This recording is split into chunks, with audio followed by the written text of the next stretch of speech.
ஆண்டவரே, என் மகனை மன்னித்து அவனை குணமாக்குங்க, அவனுக்கு ஒரு சுகம் கொடுங்கன்னு சொல்லி இந்த தாய் கண்ணீர் வடிச்சு மந்தாடுவாங்க.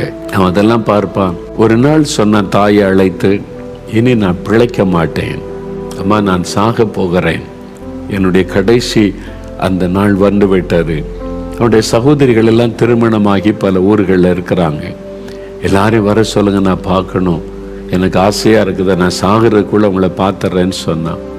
தாயாருக்கு ரொம்ப துக்கம். ஆனாலும் வர வைச்சாங்க. அவங்கெல்லாம் வந்து பார்த்தாங்க, எல்லாரும் அழுதாங்க, ஜெபம் பண்ணாங்க அவனுக்காக.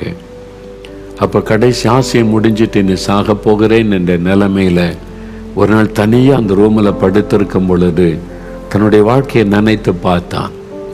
எவ்வளோ பேர் என்னை பெருமையாக பேசுனாங்க, ஒருக்கு சினிமா துறையில் அவரு தெரியுது இவரு தெரியுதுன்னு பெருமையாக பேசுகிறாங்க. இப்போ சாக கிடக்கிற போது யாருமே வரல, யாருமே சந்திக்க வரல. அவ்வளோதான் மனுஷனுடைய வாழ்க்கை, அவ்வளோதான். அந்த சந்தோஷம் அதில் கொஞ்ச நாள், அவ்வளோதான். இப்போ தனிமை, மரணம் நெருங்கி கொண்டிருக்கிறது.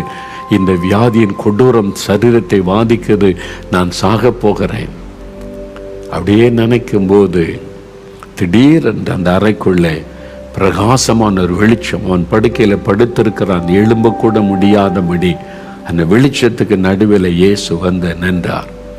பிரத்யட்சமாக இயேசு அவனை சந்திக்க வந்தார்.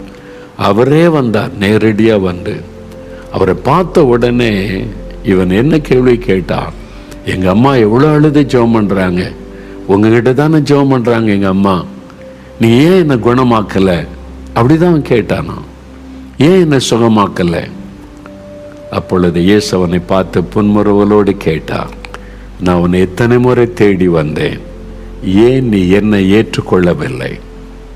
நீ என்னை புறக்கணிச்சிட்ட, நான் உன்னை தேடி தேடி வந்தேனே, ஆனால் நீ என்னை ஏற்றுக்கொள்ளவில்லை, என்னை புறக்கணித்தாய்.